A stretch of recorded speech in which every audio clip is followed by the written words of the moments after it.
El tema titula ¿Es pecado dudar? ¿Hay pecado en nosotros si dudamos? ¿Quién es Dios? ¿Si existe Dios? ¿Si Dios es real? ¿Si la Biblia es real? ¿Será que los milagros existen? ¿Todo lo que está escrito en ese libro será cierto? ¿Dónde está el amor de Dios? ¿Dónde están sus sanidades? ¿Por qué hay injusticias? ¿Por qué hay muertes? ¿Por qué a veces se permite que el injusto se salga con la suya y mueran inocentes? ¿Por qué maremotos, pandemias? ¿Será que mi fe es solo una ilusión? ¿Será pecado eso? ¿Puede un creyente auténtico dudar de lo que ha venido a ser lo más preciado de su convicción? Yo creo que todos nosotros en algún momento hemos tenido dudas, porque hemos pasado por situaciones donde de pronto nos hemos sentido solos. Muchas personas ven milagros, ven por televisión, ven videos y dicen, ¿quién sabe? Los videos pueden con todo, pueden ser montajes. Eso quién sabe. Yo dudaba cuando yo veía al hermano Di Rocco estirar piernas. Y yo decía, Dios mío, es que sí, él es un hombre de Dios, pero como hay tanto en esta vida, y no hay fe más fuerte, no hay fe más fuerte que la de un incrédulo convencido. No hay fe más fuerte que cuando una persona pueda constatar que Dios es real. Nadie lo puede mover. Hay personas que necesitan ver milagros, otros no. Bienaventurados los que sin ver creen, pero hay personas un poquito más incrédulas o que los han engañado en la vida, han visto muchos montajes, porque en verdad hay montajes en las iglesias, hay mentiras. No podemos tapar el sol con un dedo, pero eso no nos puede robar la fe. Mi fe se perdió cuando a mis 40 años se me destrozó la economía y quedé en la bancarrota, mi hogar se perdió, yo me sentía solo. Yo dudaba de mi llamado, dudaba de lo que Dios había hecho todos esos años en mi vida, porque yo decía, ¿pero qué pasó? ¿Dónde está Dios ahí? Hermano, ¿será que la paz y el gozo que la fe me ha proporcionado, dirá usted, solo eso que hablan de la paz, eso que hablan de la fe, será solo una ilusión? ¿Será un lavado de cerebro? Pero hermano, créalo, las personas que tienen dudas es porque tienen capacidad de pensar. Dios nos ha dado la capacidad de pensar, nos ha dado la capacidad de discernir entre lo verdadero y lo falso. Nos ha dado la capacidad de ver entre lo bueno y lo malo. Entonces la duda no puede ser mala, y menos un pecado. Dios nos dio la capacidad de observar y mirar y analizar, y puede decir uno, eso es falso, eso es mentira, pero también la capacidad de decir, Señor, he creído, existe el poder de Dios. El escritor y poeta Mario Benedetti, él decía algo, yo no sé si Dios exista, pero si existe, creo que a él no le va a molestar mi duda.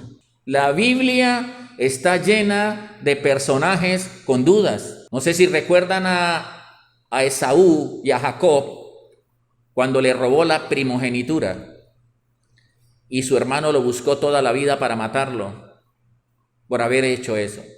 Dios hace un trato con Jacob, no va a pasar nada, todas las cosas van a salir bien, y a pesar de que Dios le dice eso, él dice, tengo que regalarle unos ganados a mis hermanos, tengo que hacer varios frentes, por si acaso mata a los de aquí, por si acaso mata a los de allá, puedan oír las mujeres por acá, habiéndole dicho Dios que iba a ser propicio.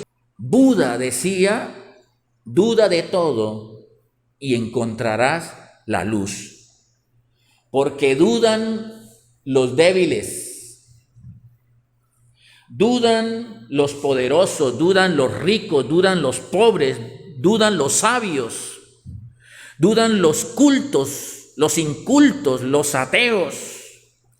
Y muchos personajes de la Biblia usted va a encontrar llenos de dudas. Mire el incrédulo Tomás, hermano, ese apóstol. Le dijeron, vimos a Jesús, Jesús resucitó, la tumba está vacía.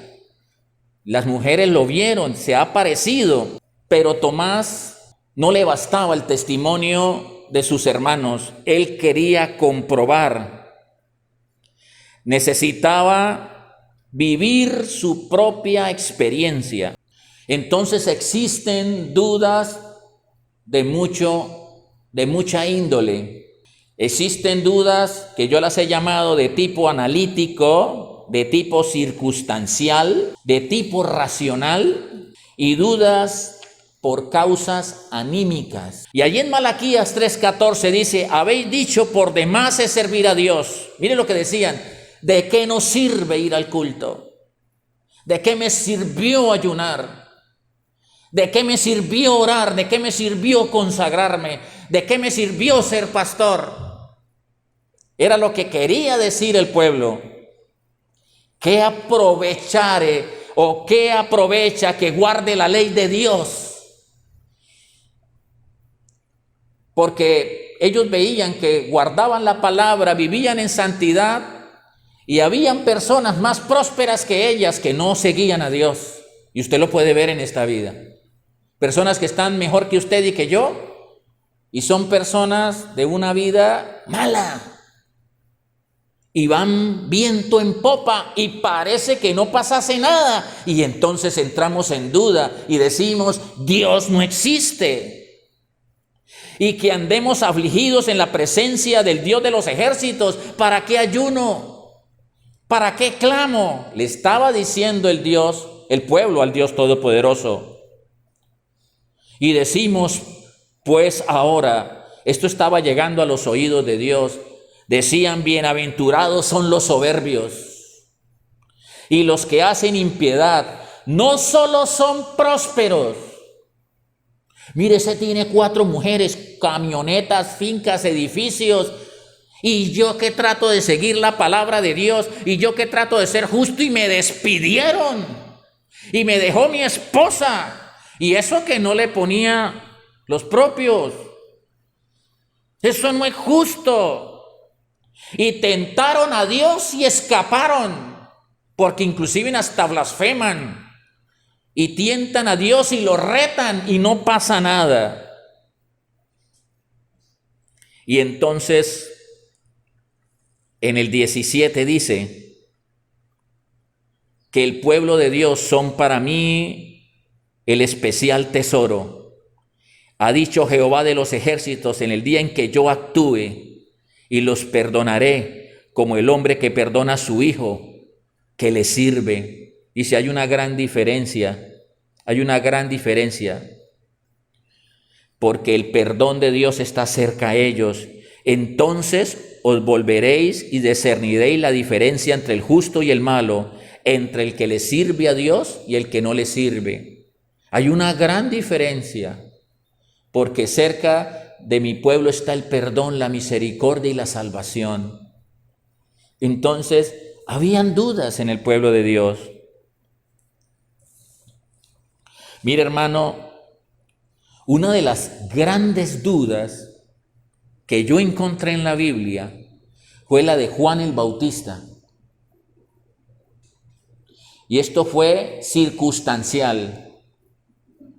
Tenía que ver con la adversidad, tiene que ver con la enfermedad, tiene que ver con la pobreza, con la inseguridad, con la economía, con el sufrimiento, con la soledad, con el abandono.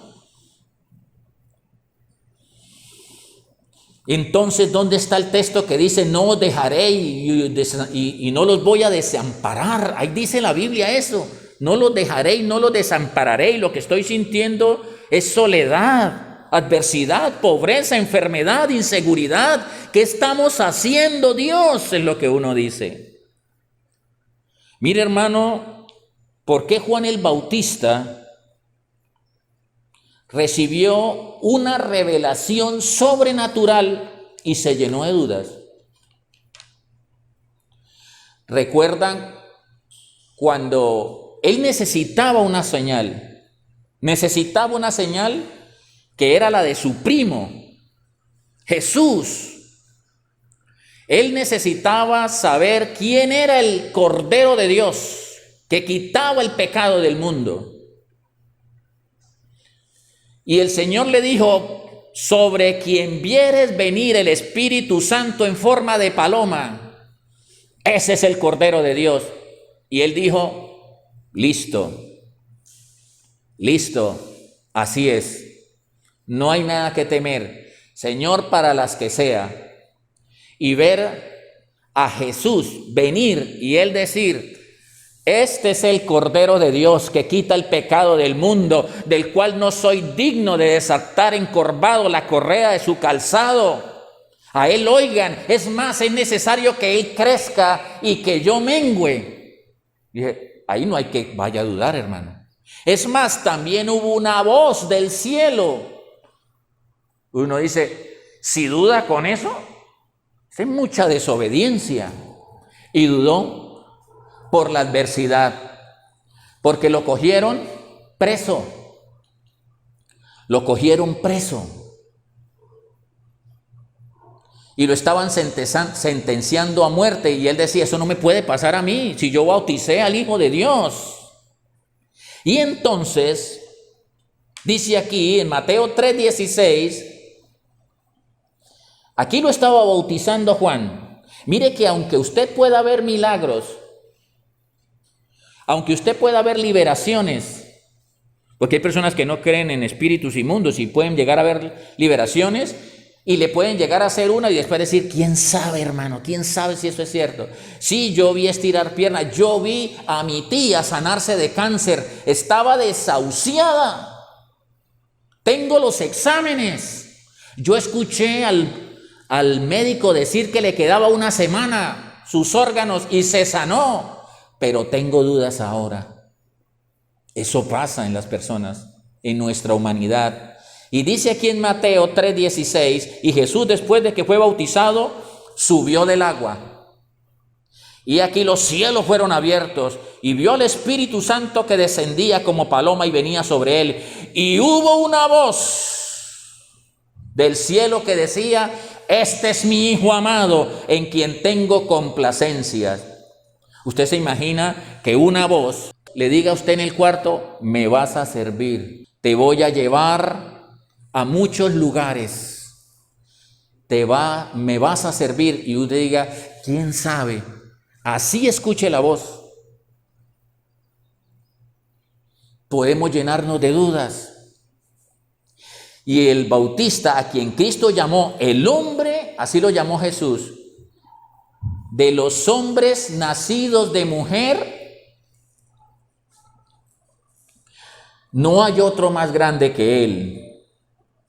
Pero Juan cayó a la cárcel. Y él cayó a la cárcel porque le dijo al gobernador de ese tiempo, no te es lícito tener la mujer de tu hermano.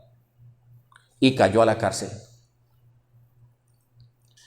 En la cárcel preso un profeta. Yo creo que él decía, yo no tengo por qué estar preso. No tengo por qué pasar por estas situaciones. ¿Qué estamos haciendo? Y entonces en Mateo 11:2 dice que al oír Juan en la cárcel los hechos de Cristo, le envió 2 discípulos. Yo quiero que le pregunten allá al hombre algo, mano. ¿Eres tú aquel que había de venir o no era? ¿Eres tú el que había de venir o tengo que esperar a otro? Vio la paloma, escuchó la voz del cielo y decía, hermano, ¿usted sí es el Mesías o no, hermano? Dice, pero hermano, ¿usted quién puede ver? Son pocos las situaciones que se han presentado, que estén bautizando algo y ven una paloma y se le pale acá. Y se oiga una voz en el cielo donde muchos escucharon esa voz del cielo. Y decir, hermano, ¿será posible que usted sea el Mesías o tengo que esperar a otro? Entonces Jesús le manda a decir a Juan, id háganle saber a Juan las cosas que están oyendo y las cosas que están viendo.